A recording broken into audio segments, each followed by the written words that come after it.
Let's wait for the socials to come online. Sure, we'll have almost 0 people since we did this last minute. All right. Okay, cool. Let's get this party started. Hello, Smart Money Tree Podcast listeners. Welcome to this week's show. My name is Kirk Chisholm. I'll be your host. And today I'm joined with Doug Hagren. Hey, Doug. Hey there, Kirk. Happy Labor Day weekend to you and everybody else. And, I just can't get enough of you. I think this is the 4th time we've chatted this week. It's awesome. We got lots of so much to talk about that we've been able to fill hours and hours of space. And now we've got more. It's a whole lot of Doug. I was just listening to the Rolling Stones. A whole lot of love. It's a whole lot of Doug. Well, that's a blessing or a curse depending on who's listening. So yeah, I'm in a spicy mood. I just got off a workout and I just got an offer on a house accepted. So, those of you who were listening a month ago, we put another offer and we had to back out because the seller tried to scam us. It lied through their teeth. I think this one will be fine, but we'll be this weekend going to go do an inspection and fingers crossed it's going to go through because I'm ready to go. So I'm in a good mood, hopefully great mood. We'll have a better backdrop here in the future for the videos. We got a really good office there with some bookcases. It'd be pretty cool. So I'm in a good mood. We'll let everybody know what happens when it happens, but I think this is the winner. My second choice is actually phenomenal. Doug will like this. It backs up to a mass conservation property. It's like huge thing which you can go hunting on.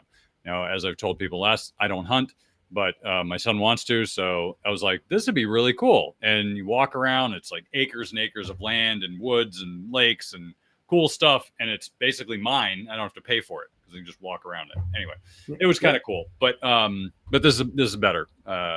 Maybe not for Doug, but it's better for me. So anyway, so we'll get cracking here in the interest of the weekend. We're doing a little early. We had a scheduling snafu for tomorrow, so we held it early. So I see exactly 0 people who are expecting us to go because we scheduled this 5 minutes before it started. So I think the listeners will be fine, but those who are listening live, sorry, we'll get you next time. Anyway, so let's dive into some stuff. I'm in a good mood, but I do want to get into some stuff that we talked about a little bit last week. The title of this episode, because I was a nitwit and forgot to duplicate the copyright, is called Copy of Government Data is fake news. So the point of this is this, and I want to kind of dive into this a little bit. Government data is basically a guess. I know it's a shock to all of you. The government is basically guessing on government data. Hear me out. Okay. This is a trade secret that no one will ever admit in public, because then it basically admits the fact that they're making an educated guess. They're basically gambling on what the number is. Now, I shared this last time. Ed Kirshner, the former CIO of Payne Weber, used to do a talk on this. And he'd have this talk and he'd have this grid of, let's say, CPI. And then it would have each quarter. And then it would have revisions, first, second, third, through like 20th revisions. And as you go through, you can see there's no pattern. None. The first shot is 2.2. The next one is 1. The one after that's 5. The one after that's -4. Like no rhyme or reason, all over the place. Now, I actually was listening to a podcast where a guy I follow, I won't mention his name, but he's a guy I follow. He's very good with government data. And so I was listening to him, and he actually had some stats because he actually studied this more than I did, and I put a lot of time in. He said basically the initial data of the government is about 58% accurate. 58% accuracy on the first number coming out. It's basically a guess. It's a coin flip. It's a coin flip guess. And he said by the third revision, it's about 94% accurate. So by the third revision, it's generally around the same. Now, in my opinion, that depends on the government data. Some government data bounces around a lot more than that, as I've seen. Inflation, GDP tends to be more or less directionally accurate, but inflation, all over the place. So if you think about it, Here's basically what happens, and I'm just gonna like walk you through it so you don't think I'm just throwing crap at politicians like we generally do here. Um, so when the government tries to get data, many times what it's doing is it's giving a survey. It's a survey for feedback from business owners or whoever, right? Whoever they're trying to get the data from, they're sending out a survey and said, please send the information back. Well, a lot of people don't send it back. A lot of people are late. They're just giving you their best guess. Um, and so initially, you're getting data that's crap. It's basically a coin flip. So if that's the case, why are we trying to jam a 50% success rate into quarterly numbers? They're doing revisions like a quarter, 2 quarters, 3 quarters later. Why not just wait until you're 90% accurate before you start sending it out? Why are you doing it when it's 50, 60%? That's moronic. Let's be honest. Not everybody listening to the show is a numbers person, but I think we can all agree that 50% is bad statistics. Unless you're flipping coins, which case you're spot on. But the government is basically flipping a coin. Now, what I've heard, and I definitely won't mention names for this, but from what I've heard from people I know that are in government, as well as friends of mine who also know other people in government, they've all said the same thing. Basically, what happens is the bean counters are sitting there coming up with numbers, and the head bean counter comes in and says it's 2.2. I don't know how they come up with a number. I don't know if the president says this is what it is, or the Fed, some people at the Fed, or if they rub a leprechaun's butt and it comes up with that number. I really have no idea. But basically, that's what I've been told happens. Is the head comes in and said, "Here's the number," and everyone just says, "Okay," and they keep doing their work because later they can revise it. So what that leads me to believe is, why the heck are we paying attention to numbers? It's like corporate earnings.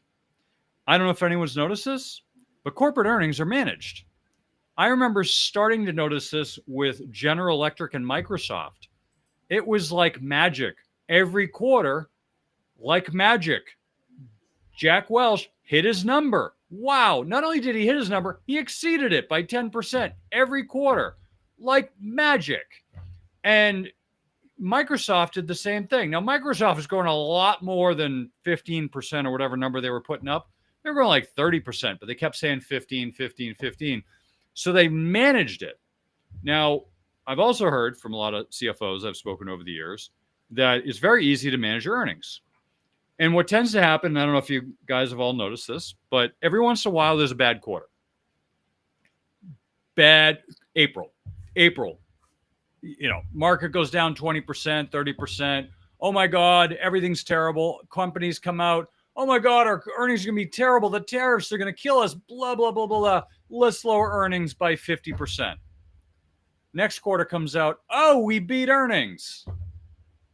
Oh yeah, you took the bar, the high bar, and you put it on the ground. And you stepped over it and you said, "Wow, look at me! I'm a superhero." That's basically what happens. So what happens is they manage their earnings, and every once in a while, bad stuff comes out. Everyone dumps all their bad stuff into that quarter. Oh my God, it's going to be terrible. They lower the bar, they exceed the bar, and then they move forward. So it allows them to manage it in a smooth way. Now, I've seen this for over 25 years. It may have been prior to that, but I was paying attention for the last 25 years in college, obviously paying attention to other things. But so that is generally from anecdotal evidence. I'm not saying this like definitive proof, but I know enough people, I've talked to enough people over the years that know what's going on. This is how it works. So all that being said, the fact that you know this, what does that mean for you? Nothing, because government data means nothing to you. So what you should be doing is you should be looking at directional trends. Directionally, where are things going? Should you freak out if a company has bad earnings? Why are the earnings bad? Because of the tariffs? All right, well, then you focus on the tariffs. So far, the tariffs haven't been a problem, as Doug and I have said in this show. They're probably not going to be a problem, and if they are, it's a one-time problem. Then after that, it'll be fine. Well, we're still working on the tariffs, and things are moving ahead somewhat smoothly. Somewhat smoothly. We're they're being worked on, but it's not catastrophe like everyone thought. Um, it will cause a little bit of inflation, but it's not as bad as people thought. So, like we said in the show, let's wait and see what happens. I'm reserving my judgment. So far, I'm still reserving my judgment. It could bite us in the butt, but I haven't seen it yet. So the big question is, what's going on? Is it going to be bad? Everyone says there's going to be a recession. We haven't seen it. I don't know. I don't know if we'll see a recession.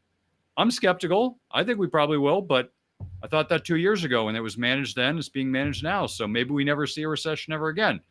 I say that somewhat tongue in cheek, but I'm also somewhat serious. Maybe we never see a recession again. Does it matter?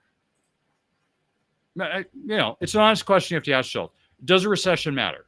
No. What matters? Corporate earnings. Are they increasing? Yes. They're doing well. Who cares if there's a recession? I mean, you do if you can't pay your bills. But if you're investing, which is why we're all here, does it matter? No. What matters is what's the impact on the companies you're investing in? Are they going to be impacted by a potential recession? If it's a problem, then you should be careful. But otherwise, just make sure they're strong and they can knuckle through a quarter or two recession, and we'll be back on the roll.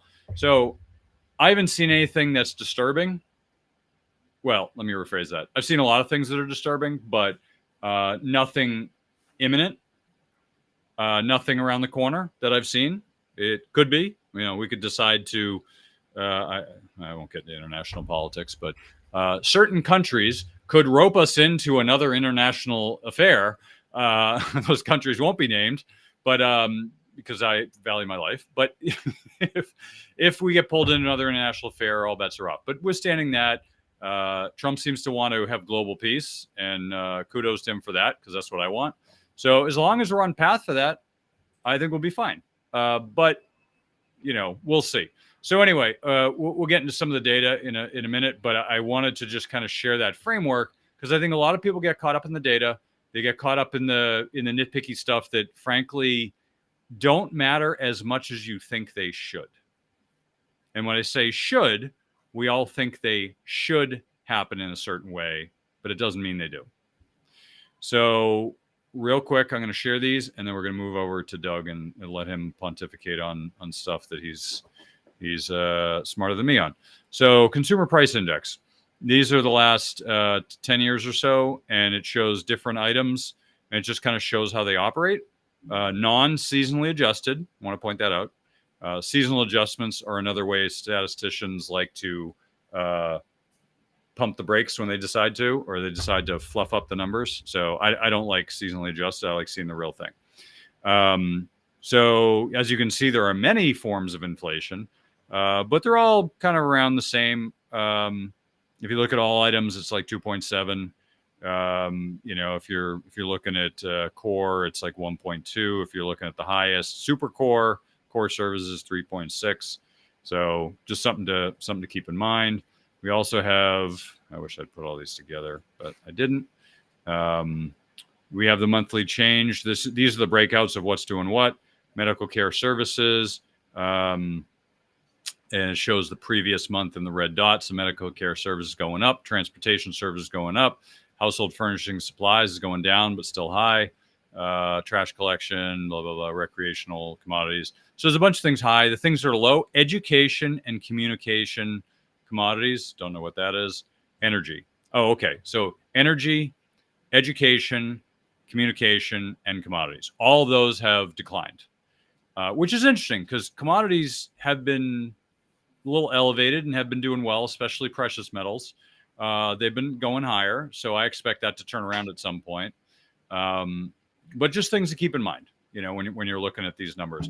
We all know what the inflation is because we all fill our cart every week with food, and we know where the inflation's going. But here's another chart from Fred, St. Louis Fed, for those of you who don't know that. So this is inflation up and down over the last 35 years, looks like. So, it's just something to keep in mind. We're at 3% right now. so obviously we all think it's higher than it's showing, but it's like I said, something to keep in mind. And then, yeah, we won't go through the rest. I'll give it over to Doug, and we can go through other stuff. But yeah, so what do you want? What do you want to go with this, Doug? Government data. We're putting people to sleep. So where should we go?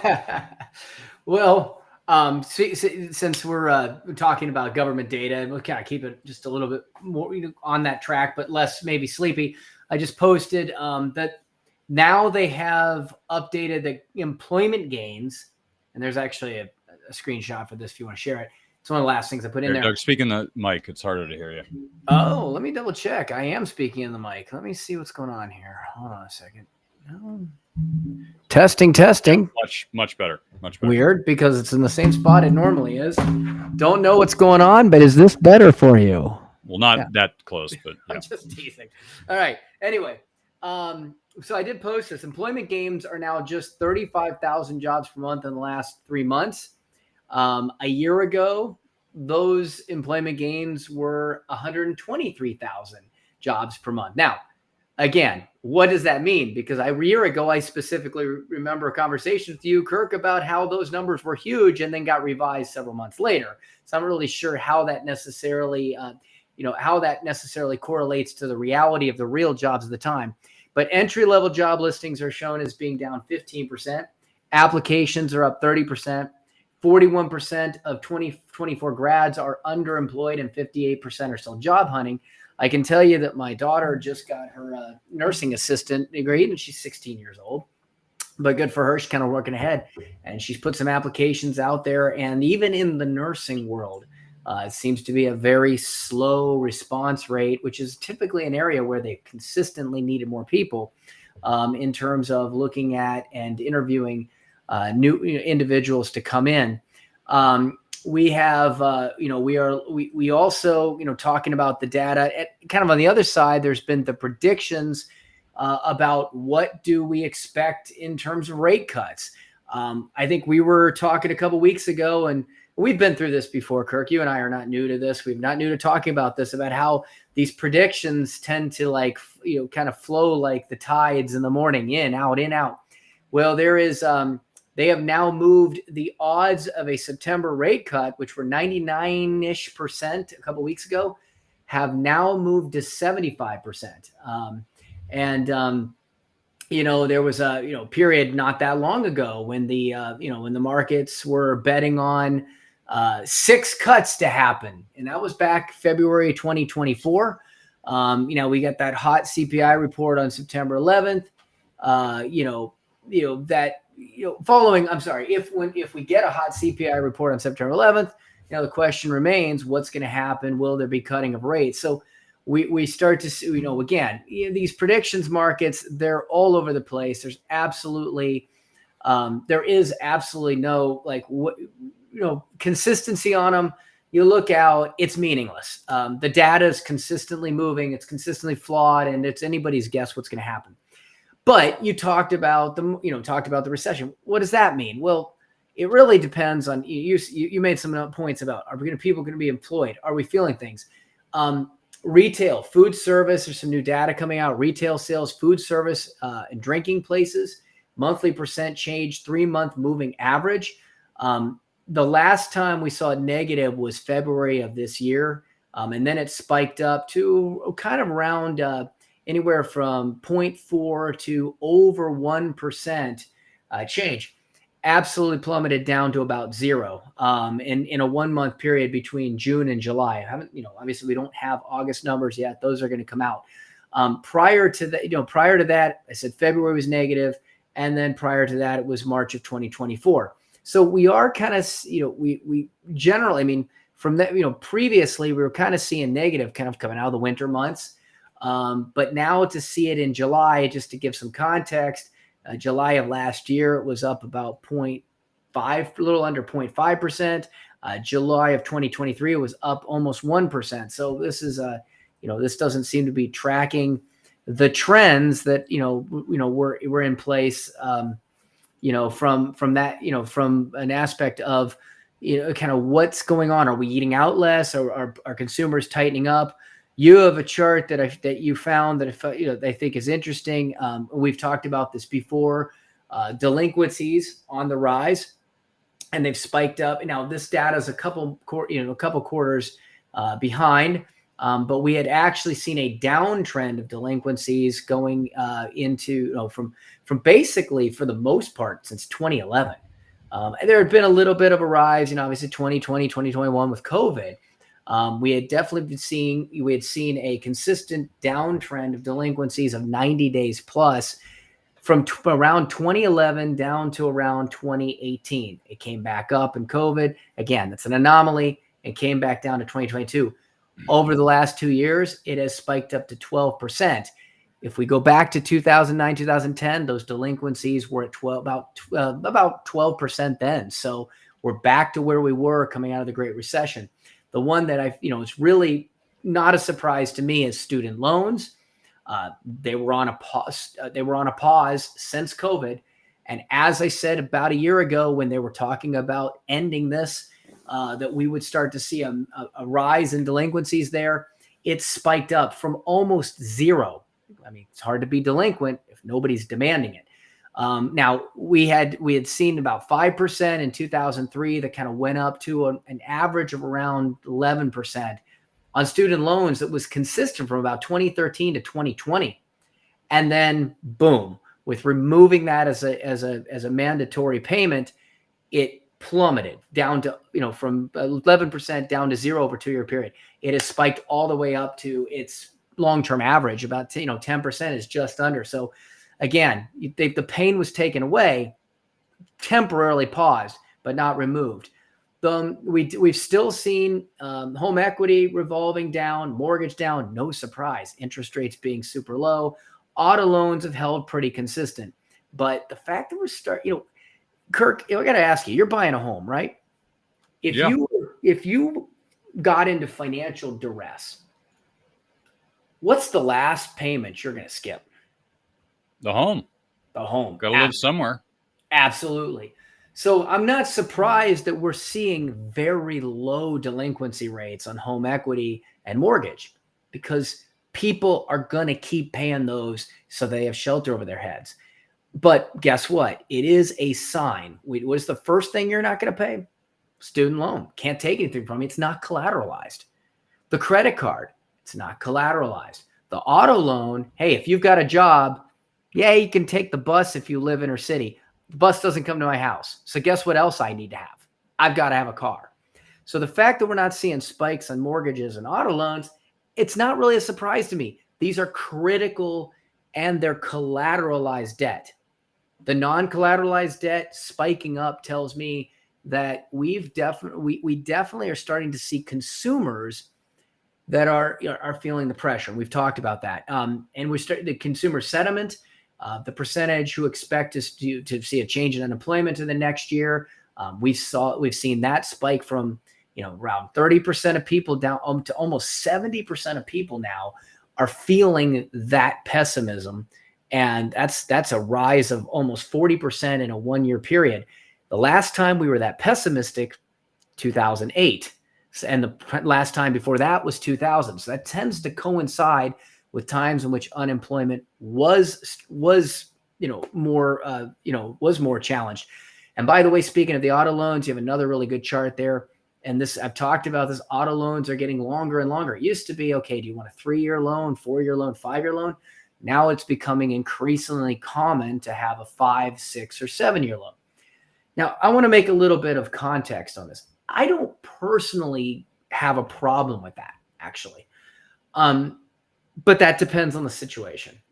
I am a believer that if you're going to give me the same terms, okay, like Kirk, if you say to me, interest rates comparable, I mean, maybe it's, this comes back to mortgages. If you give me a 15 or a 30 and you tell me I'm going to get a little discount on a 15, that doesn't mean much to me, because if it's close enough to the 30, I would rather have the control and flexibility of a 30. Everybody says, oh, if I wait 30, I'm going to pay so much more interest. Yeah, that's true. But nobody's telling you have to pay it in 30. It's not necessarily a bad idea to pay in 30, but you can pay a 30-year home off in 15. And you can really ultimately, with the difference in payment and putting that payment aside somewhere else, you could build up money elsewhere and actually end up in a situation where you could possibly pay off your home in 14 years, 13 years, better than a 15-year mortgage. It'd be better off.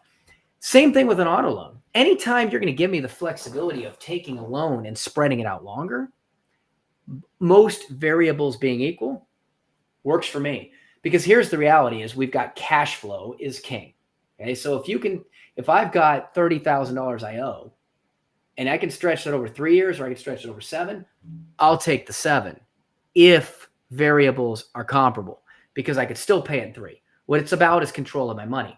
Now, if we're talking that, like I said, this is in context because this is assuming you could pay the 3-year mortgage or the 3-year car loan. Then give me the 7, I can pay it off. If you can't afford a 3-year car loan or a 4-year car loan, and you're picking a 7-year car loan because it's the only payment you can afford, completely different philosophy. Okay. Now you are locking yourself into slave to the lender, as a certain talking head would say, to where you don't have that flexibility. It's already maxing you out on cash flow. A 3-year car payment, if you can pay it, unless if we take a 7-year car payment, things being very real, let's just say it's a $400 a month for a 7-year car payment. It's $1,000 for a 3-year. Okay. You're locked into $1,000 no matter what. There's no flexibility. On the 7, you have the minimum to do $400. You could still choose to do $1,000. If you can afford that, that's a different story. That's an elective choice to stretch it and have control. But here's the underlying thing that's going on in most of these charts is that the reality is that most of the people are taking on those car loans now, are taking them on because at the 7-year, because it is the minimum they can afford. And that's because interest rates on car loans have gone through the roof. The prices of cars have gone through the roof.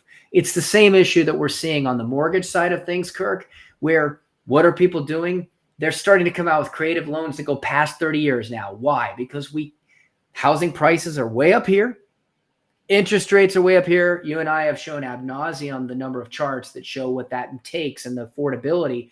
And ultimately, people are getting into more creative loans that are not in their advantage in order to try to afford it and get in.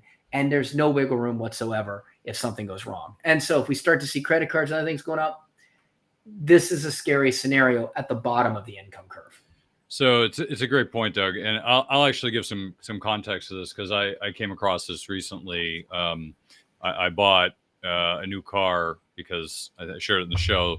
My car was from 2011, and some knucklehead hit me from the behind, and my car, in insurance terms, was worth $1,600.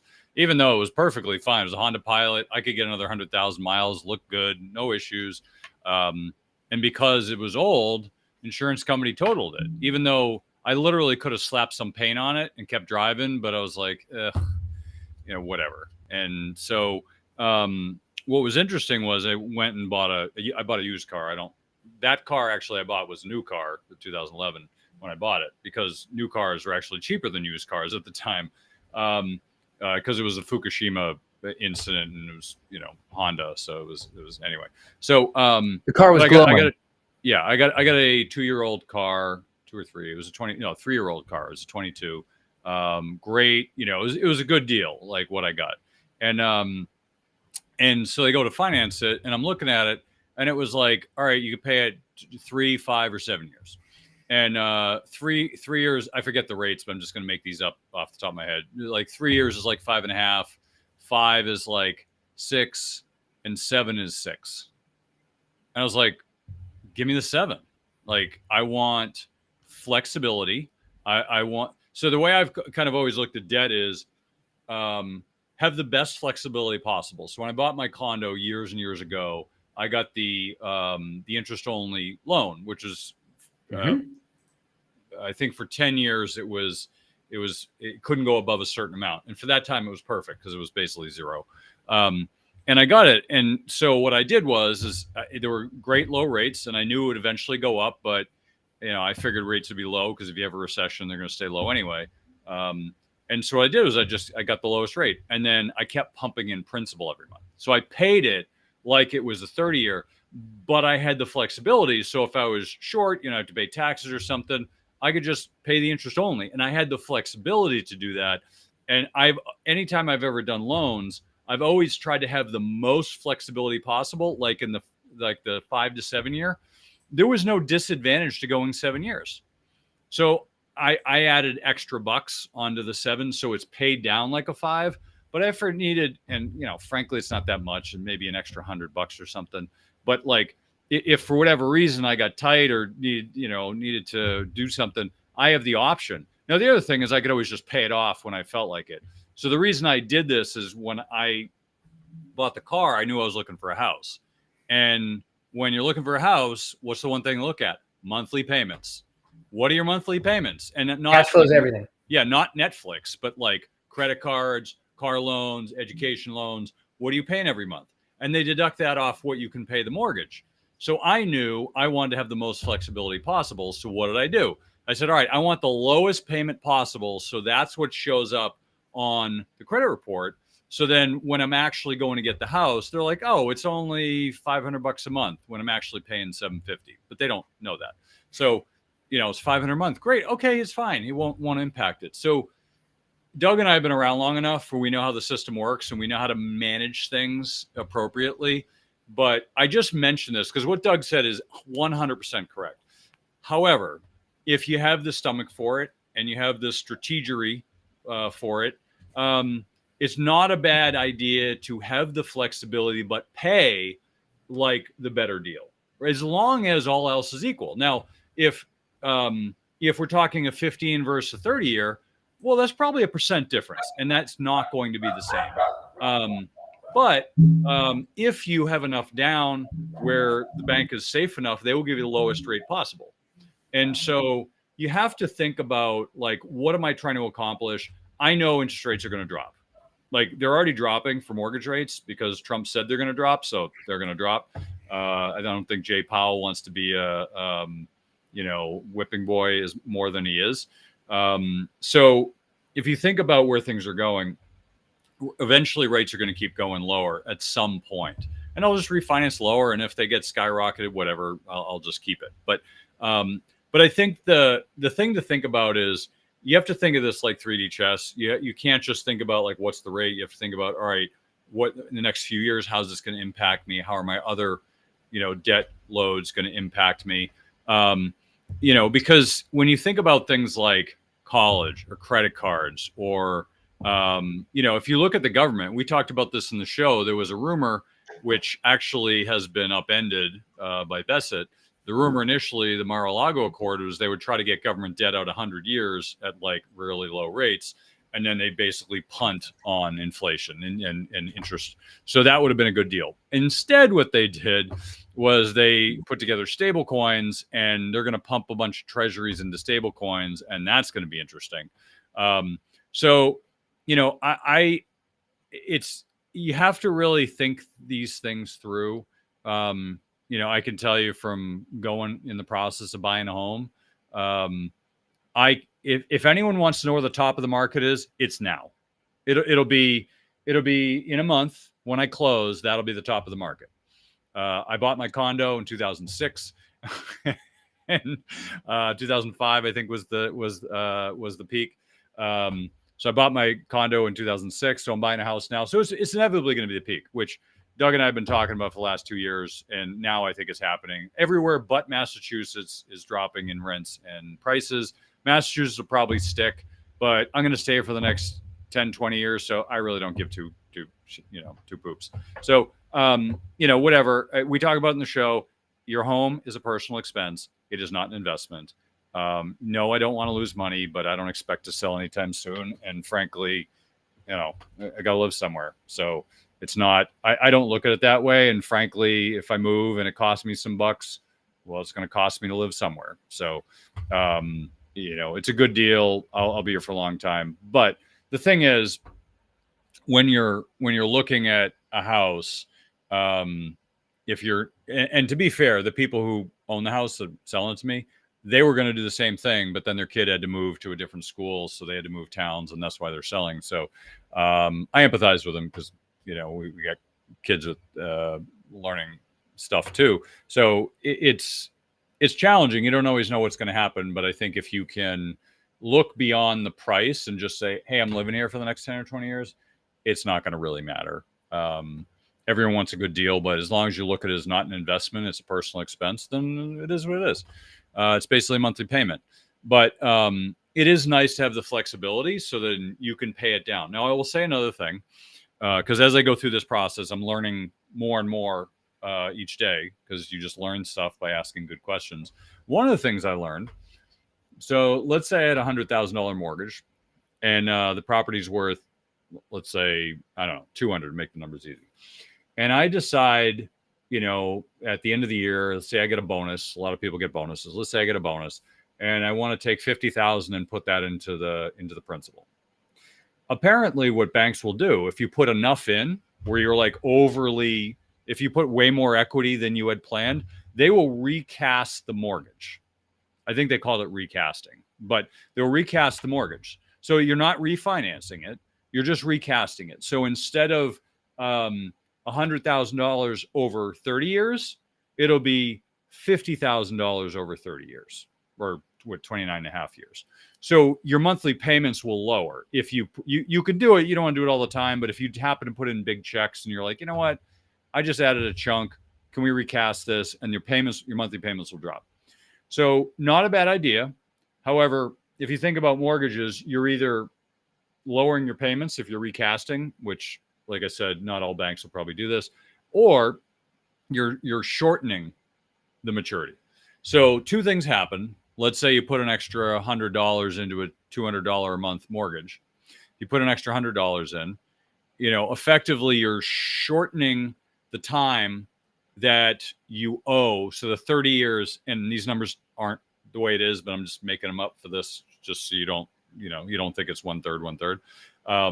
Let's say you have a 30-year mortgage, it's 200 a month. You're putting an extra 100, so it's 300 a month. You're shortening your mortgage by 10 years. So now it's due in 20 years, which is good, right? That's if you do it normally. It shrinks the maturity of the mortgage. So I don't even know if banks will do this, but this is what I would want, where you put an extra principal and it lessens the payment. And then you can accelerate your payments, because then you're putting more and more and you're compounding. Banks don't do it that way. But if you recast and you do enough, I think you probably could, just not as easily. One other thing that can be done, I will point out, because I learned this years ago, is that there's you have to want to do this. And I'll just tell you up front, it's a little more work than most people are accustomed to. But here's a strategy you can do. Okay. Let's say you have a $100,000 mortgage. Okay. You get it. It's the place is worth $120,000, and or $80,000 mortgage. The place is worth 100. Okay. So you get an 80-20. And then you make your payments every month. Let's call it $100 every month. Now, what you can do is you can get a home equity line. For those of you who don't know what that is, it's basically a line of credit based on the equity of your home. So you can get a home equity line for, let's say, $20,000. Now, what you can do is you borrow $20,000 on the home equity line and you use that to pay down the mortgage. Okay. Now you've got, and I'm, like I said, making these numbers up, but you have $20,000 out. Well, what can you do? You've got an extra payment, obviously. Well, what you can do is, when you get paid, that payment goes directly into the home equity line. So you get paid, let's say you get, whatever, $5,000 a month. That $5,000 goes to the home equity line. Well, now the home equity line is only $15,000. So your payments are less, but you're paying out of the home equity line every month. So it's a cash flow game, but basically, because the cash it's not sitting in your bank account, it's sitting in the home equity line. So you're paying less in interest. So you have to, if you guys are interested, just shoot me an email. I'll explain it better. But basically what it is you're hijacking the financial system. You're financially engineering your mortgage. So you're paying less in interest. You're shortening the mortgage, and it actually helps you pay, I would say, 20 to 30% quicker because of this.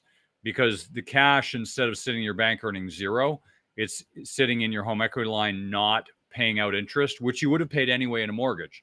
So you're effectively shortening the cycle and shortening the amount of interest you pay. Over time, that compounds and it shortens the mortgage. I know it's a complicated topic, but I always found it fascinating.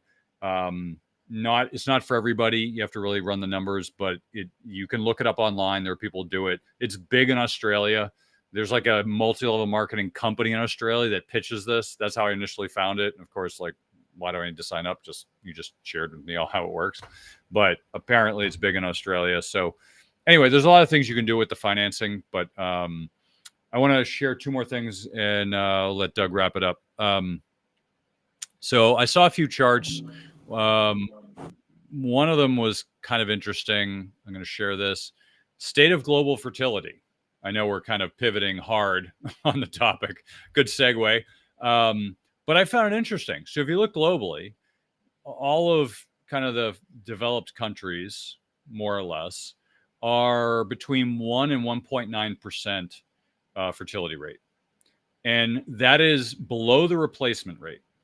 So it needs to be 2.1, I believe, in order to break even. Because, of course, there's deaths and whatever. So I think if a country has 2.1, then they're not shrinking, right? They're even at 2.1. Anything below 2.1, they're actually technically shrinking. So at one point, China was like 1 because they only have one child policy. So it was probably below 1. But I think they've changed that. But if you look at the US, Canada, most of South America, Russia, all of Europe, some parts of Asia, China, Australia, New Zealand, it's pretty much 1 to 1.9. Then if you look at places like Mongolia, Northern Africa, South Africa, certain parts of South and Central America, you're looking at 2 to 2.9. And then if you look at like the meat of Africa, like the central part of Africa, it's 4 or higher. Now, it's interesting because if you want to see where the growth is demographically, this is where the growth is, right? There are only a handful of spots with below 1, and they're really small, so I can't see them. But they look like certain Chinese cities or certain parts of the Caribbean. But effectively, it's something to keep in mind because everyone's worried about the demographics and the shrinking demographics, and it's the same thing everywhere. And I think people have to come to terms with the fact that inflation, growth through inflation and financial engineering is going to come back and bite us in the butt someday. So that was eye-opening to me, which is why I want to share it. And the other two, here we go. Here's another one I want to share, the earnings revisions, just because it's interesting. You see earnings revisions down and up. And there's certainly a lot of this is more data. I'm not going to stick on this because it's complicated, but just something to keep in mind. There's a lot of earnings revisions in U.S. companies. And then let's see. Here we go. So I wanted to share this too. So I saw this, and it was in regards to trends. So this was, I forget who this put out. There wasn't a link, so I would attribute it otherwise. But basically, the big trends that in portfolio managers are focused on is protectionism, which we've known about for a while. We call that populism in many ways. Protectionism, where people are protecting against other countries with global trade, which has always been seen as not a positive for global trade, but that's it doesn't seem to be a problem at the moment. But certainly, U.S. and China disentangling is in many ways wise. Long term, there may be more conflicts, but at the moment, it seems like everyone agrees it's probably a good idea because we can't be friends. Tensions are escalating geopolitically, of course. We know that. U.S. and China, Middle East, Ukraine, the powers that be seem to want war, and no one else does. The plebs, like Doug and I and everyone listening, we don't want war, but the warmongers do, and they want to change the world, and they're the ones with the power, unfortunately. So I think that's a little bit unfortunate. Havens reshuffling, so nations increasingly diversifying their reserves away from the U.S. That's something that's been going on for the last 2 years, or actually longer, but especially when the agreement we had with Saudi Arabia ended. We had a 50-year agreement where we would basically defend them and sell them arms, and they would keep oil prices stable. And that ended, I think, 2 years ago in Biden's administration. It was not re-signed, which is fine. I don't see a reason why they would re-sign it, but it's still something to keep in mind that there's a lot of shuffling going around. The U.S. is losing its global reserve currency status slowly, and we'll continue to lose it slowly because there's no reason for us to keep it. But that's important because there's, people are accustomed to certain things, and now they need to reshuffle the deck a little bit to figure out where else things need to be. Policy being rewritten. I mean, all the old playbooks are being thrown out. Trump is lighting everything on fire. Good and bad. I like a lot of the stuff he's doing, not all of it. Keep in mind, there's a lot of things I don't like, but there's a lot of stuff he's doing that I do like. And I think what I do like is the fact that politicians tend to be non-confrontational and they tend to be cowards. They just basically do what people want and what makes them happy, which is rarely the right thing to do. There's no leadership. So, we've always done this, so let's keep doing it this way. Well, it doesn't work. Well, yeah, I can make an argument it works. Yeah, but it hasn't worked yet. Well, maybe it will. Like this shenanigans that go on with the academics and the talking heads and the politicians, it just leads to bad outcomes. So the fact that policy is being rewritten is good. It's not all going to be good, but I think in general, directionally, it's good that people are at least open to changing things. And lastly, the shocks are amplifying, like COVID. The point was basically that COVID exposed the fragility of hyper optimization. Which we talked about a lot in the show, right? Hyper optimization of supply lines and everything. And then some little thing came in and broke it. And that's going to happen in many different areas. All of our culture and society is going to be rewritten over the next 10 years because of all the trends. AI, you've got technology, you've got the U.S. global political situation. You've got new energy. You've got tons of stuff. I mean, if Doug and I created free energy tomorrow, the whole world, the economy would crash. You might think it's great, and it would be, but not immediately. Immediately, it would be a disaster because no one's expecting that. It's not that it's bad. It's just no one's expecting it.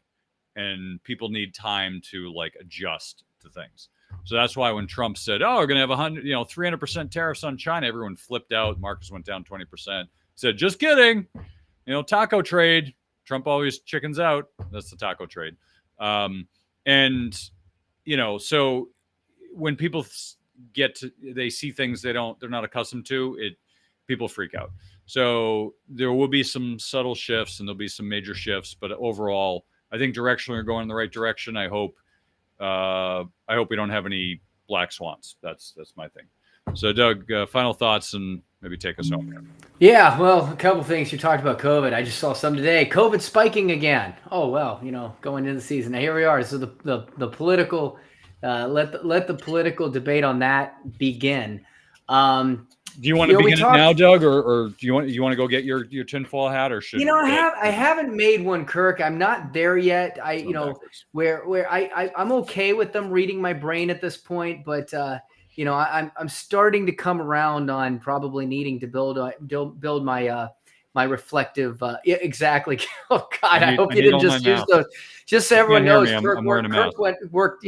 We picked the time to do this today based on Kirk getting a workout. I think those are the socks he just finished wearing. What's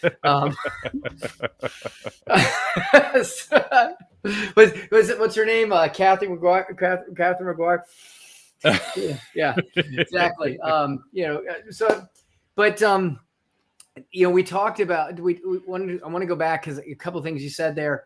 We actually talked about the concerns. I mentioned earlier, 70% are worried a little bit about what's going to happen with jobs. There's actually some data that came out for ages 60 to 65 in 2022. Who experienced a layoff the prior 10 years. This is from the Center of Retirement Research at Boston College, right there in your backyard, using health and retirement study from 2012 to 2022. What it showed is that a late career layoff, what it looks like in America, Many are taking longer to find new jobs. Others retire earlier than planned. Among those ages 50 to 65, 14% were laid off once, 4% were laid off more than once, and amongst those laid off at least once between ages of 50 and 65, 24% did not find a new job. So if we're, and this was published again, recently in the Wall Street Journal as well. So, it is harder to find work as you get older. I think there's more people that are concerned about it. And then, we've talked about AI. That is certainly going to lead to, we saw this after the Great Recession. Certain jobs didn't come back. With AI, as I've talked to attorneys, I've talked to software engineers. I just talked to someone who works at Cisco recently, I believe listens to the show. There's definitely concerns around, the roles that they have or their teams having becoming obsolete, more obsolete in an environment of AI, and ultimately whether or not that's, there's going to be, we heard about Microsoft and all of their layoffs, if there's going to be more layoffs and those people are going to be able to come back. And that leads to greater concerns, which, going back to our conversation before, you talked about some ways with the mortgage, all ties in. I've got some other philosophies around, paying on the mortgage or debt. Yes, you can, if there's ways to expedite paying off that mortgage. I tend to be a bigger fan of not necessarily putting more towards the mortgage, because if they give money to the bank, there's only two ways I'm going to get that back. And they both require permission. The first is I have to have someone who's going to sell it. So congrats, Kirk. You just gave permission for someone who owns a home to get out of their, to get their equity. Hey, thank you. It's Freudian slip to get out of their, and then to get out of their home, get out of their bum house. To get out of their bum house, they found a sucker, thankfully, so they got that permission. The other way that you're going to get your equity is to get permission from a bank, and that's going to be in the means of a loan. Home equity is only accessible based on permission, and we look at this as one of the greatest.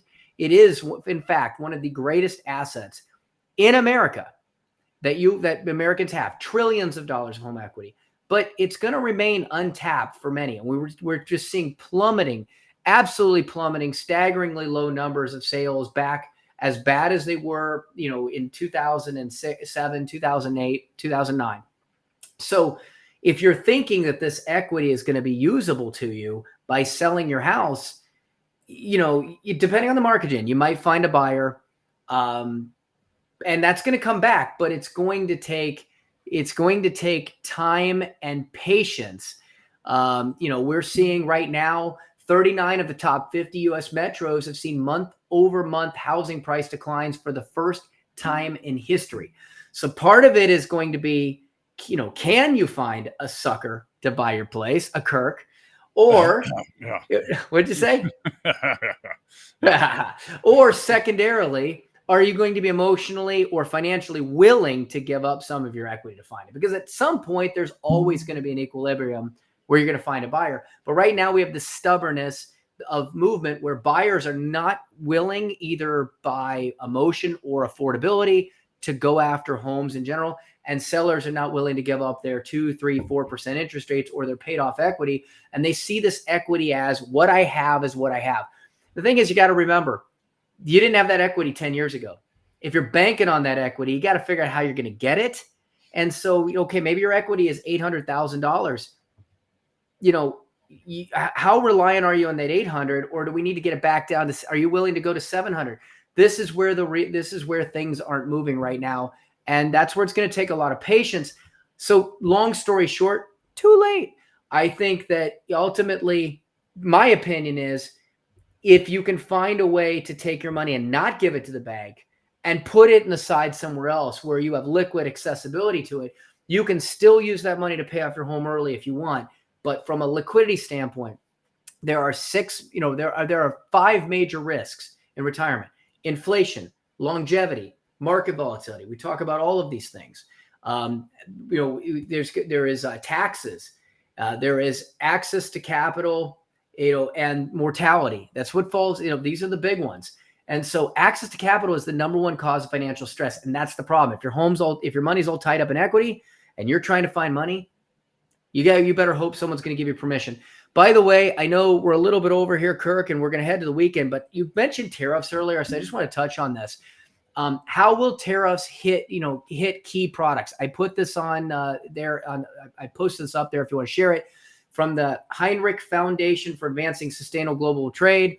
This is from the Yale Budget Lab. So base price before U.S. tariffs. Now, this is predictions, okay? Again, it's in a belief that the average effective U.S. tariff rate has surged to 18.6%, highest level since 1933.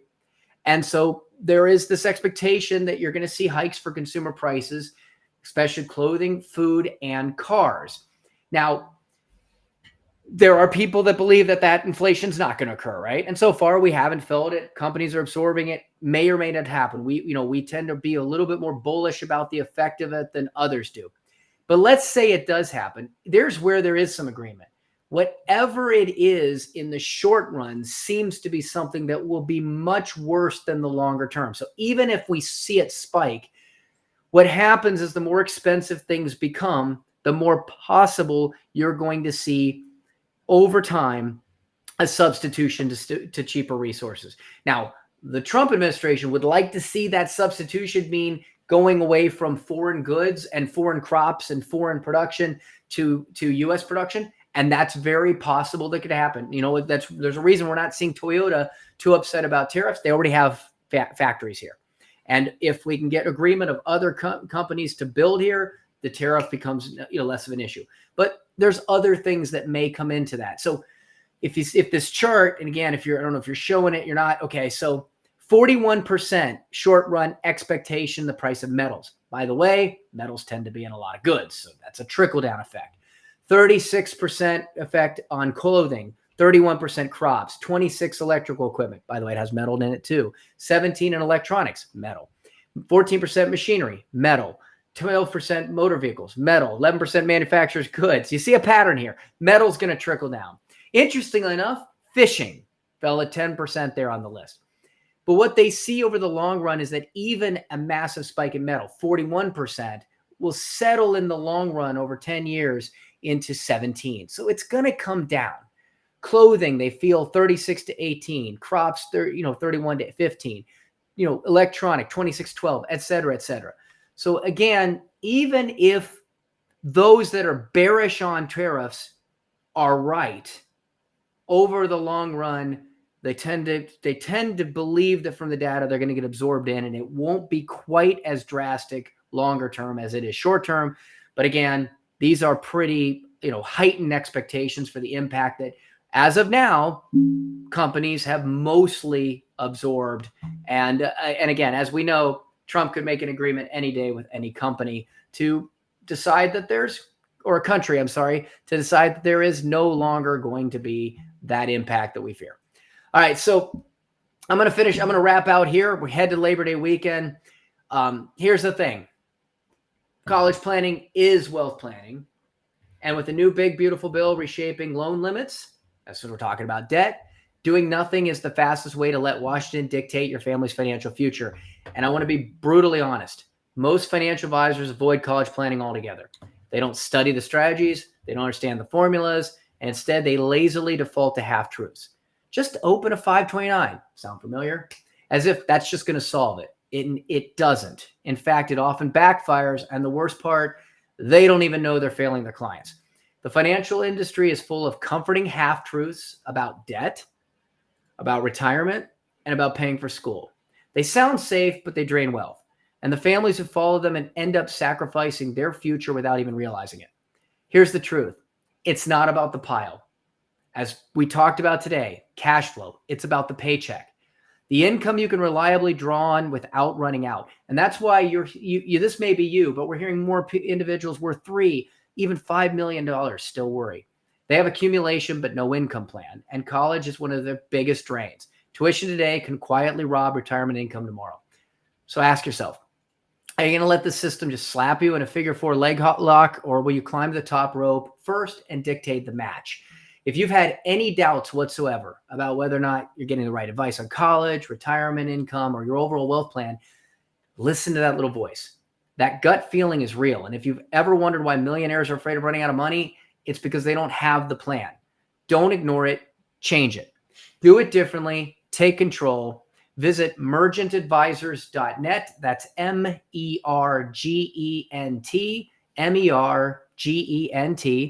Or for college specifically, go to mergentcollegeadvisors.com. And let's make sure you're steering the outcome, not getting pinned by half-truths. Awesome. Well, thanks for coming on, Doug. And I'm going to share one quick thing. I forgot to do it. I thought it'd be a good way to end the weekend. Actually, two charts. One was I just looked up Trump firing the head of labor statistics, and these are all the articles. And I just wanted to point this out. I forgot to do it earlier, but this is something I wanted to share, which is firing labor statistics head undermines trust in key data, undermines credibility. All these things are talking about how Trump is going to undermine credibility and trust. What credibility? That was Doug, you just ruined my joke, but that's okay. So the point being is, I didn't share it. There we go. So the point being is there is no credibility.